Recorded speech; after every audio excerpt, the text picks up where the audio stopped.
தந்தை மகன் தூயாவின் பெயராலே ஆமேன். மார்க் எழுதின சிறந்த வாசகம் அதிகாரம் 4 இறைவசனங்கள் 1 முதல் 20 முடிய. அக்காலத்தில் இயேசு மீண்டும் கடலோரத்தில் கற்பிக்கத் தொடங்கினார். மாபெரும் மக்கள் கூட்டம் அவரிடம் ஒன்று கூடி வர அவர் கடலில் நின்ற ஒரு படகில் ஏறி அமர்ந்தார். திரண்டிருந்த மக்கள் அனைவரும் கடற்கரையில் இருந்தனர். அவர் உவமைகள் வாயிலாக பலவற்றை அவர்களுக்கு கற்பித்தார். அவர் அவர்களுக்கு கற்பித்தது இதோ கேளுங்கள். விதைப்பவர் ஒருவர் விதைக்கச் சென்றார். அவர் விதைக்கும் பொழுது சில விதைகள் வழியோரம் விழுந்தன. பறவைகள் வந்து அவற்றை விழுங்கிவிட்டன. வேறு சில விதைகள் மிகுதியாக மண்ணில்லா பாறை பகுதிகளில் விழுந்தன. அங்கே மண் ஆழமாக இல்லாததால் அவை விரைவில் முளைத்தன. ஆனால் கதிரவன் மேலே எழ அவை காய்ந்து வேரில்லாமையால் கருகிப் போயின. மற்றும் சில விதைகள் முட்செடிகளிடையே விழுந்தன. முட்செடிகள் வளர்ந்து அவற்றை நெருக்கி விடவே அவை விளைச்சலை கொடுக்கவில்லை. ஆனால் இன்னும் சில விதைகள் நல்ல நிலத்தில் விழுந்தன. அவை முளைத்து வளர்ந்து சில 30 மடங்காகவும் சில 60 மடங்காகவும் சில 100 மடங்காகவும் விளைச்சலை கொடுத்தன. கேட்கச் செவியுள்ளோர் கேட்கட்டும். அவர் தனிமையான இடத்தில் இருந்தபோது அவரை சூழ்ந்து இருந்தவர்கள் 12 சேர்ந்து கொண்டு உவமைகளைப் பற்றி அவரிடம் கேட்டார்கள். அதற்கு இயேசு அவர்களிடம், இறை ஆட்சியின் மறைபொருளை அறிய உங்களுக்கு கொடுத்து வைத்திருக்கிறது. புறம்பே இருக்கிறவர்களுக்கோ எல்லாம் உவமைகளாகவே இருக்கின்றன. எனவே அவர்கள் ஒருபோதும் மனம் மாறி மன்னிப்பு பெறாதபடி கண்ணால் தொடர்ந்து பார்த்தும் கண்டு கொள்ளாமலும் காதால் தொடர்ந்து கேட்டும் கருத்தில் கொள்ளாமலும் இருப்பார்கள் என்று கூறினார். மேலும் அவர் அவர்களை நோக்கி, இந்த உவமை உங்களுக்கு புரியவில்லையா? பின்பு எப்படி மற்ற உவமைகளெல்லாம் நீங்கள் புரிந்து கொள்வீர்கள்? விதைப்பவர் இறைவார்த்தையை விதைக்கிறார். வழியோரம் விழுந்த விதைகளுக்கு ஒப்பானவர்கள் வார்த்தையை கேட்பார்கள். ஆனால் அதை கேட்டவுடன் சாத்தான் வந்து அவர்களுள் விதைக்கப்பட்ட வார்த்தையை எடுத்து விடுகிறான். பாறை பகுதியில் விதைக்கப்பட்ட விதைகளுக்கு ஒப்பானவர்கள் இறைவார்த்தையை கேட்டவுடன் அதை மகிழ்ச்சியோடு ஏற்றுக்கொள்வார்கள். ஆனால் அவர்கள் வேரற்றவர்கள், சிறிது காலமே நிலைத்திருப்பார்கள். இறை வார்த்தையின் பொருட்டு இன்னலோ இடுக்கண்ணோ நேர்ந்தவுடனே அவர்கள் தடுமாற்றம் அடைவார்கள்.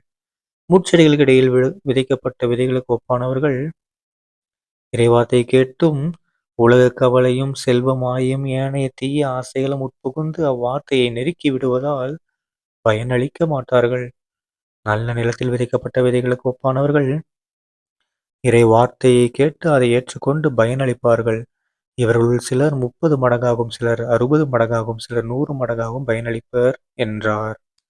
ஆண்டவரின் அருள்வாக்கு. கிறிஸ்துவே உமக்கு புகழ். அன்பார்ந்த சகோதர சகோதரிகளே, இன்று பொதுக்காலம் 3ஆம் வாரம் ஜனவரி 28ஆம் தேதி 2026ஆம் வருடம் புதன்கிழமை. இன்றைய நற்செய்தியில பாருங்க, நம்ம இயேசப்பா என்ன சொன்னாரு? விதைப்பவர் உவமையை நம்ம எல்லாருக்கும் அழகா எடுத்துரைக்கிறாரு. ஓகேங்களா? நம்ம எல்லாருக்கும் இந்த விதைப்பவர் உவமை எப்பயிலேருந்து தெரியும்? நீங்க சொல்லுங்க, உங்களுக்கு இந்த இது விதைப்பவர் உவமை எப்பயிலேருந்து தெரியும்?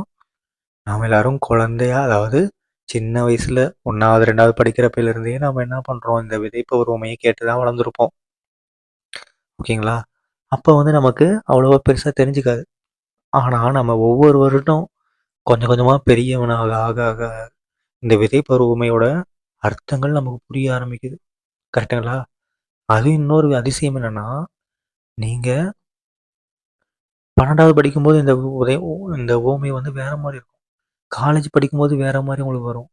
இதே நீங்க ஏதாவது வேலைக்கு போகும்போது அந்த உவமை வேற மாரி இருக்கும். உங்களுக்கு வேற மாரி ஃபீல் ஆகும். அதே மாரி கல்யாணம் பண்ணும்போது வேற மாரி ஃபீல் ஆகும்.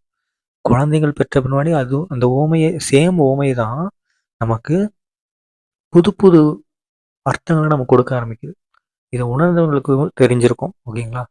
ஏன்னா நம்ம ஒவ்வொரு டைமும் ஒவ்வொரு விதையா மாறிடுறோம். சின்ன பையனா இருக்கும்போது நமக்கு ஒண்ணும் தெரியாத வயசுல நாம ஜஸ்ட்டு சாதாரண விதையா இருப்போம். ஓகேங்களா? சாதாரண வழியோரம் விழுந்த விதையா இருப்போம்.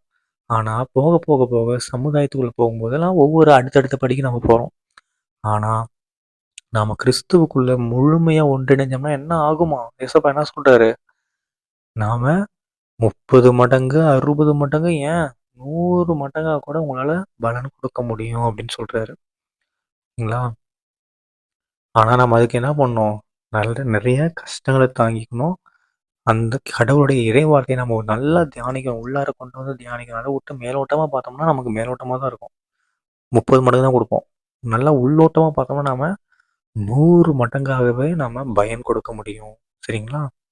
தந்தை, மகன், தூய ஆவியின் பெயராலே ஆமென். இயேசுவுக்கே புகழ். இயேசுவே நன்றி. மரியே வாழ்க. இயேசுவின் ரத்தம் ஜெயம். அல்லேலூயா. Praise the Lord.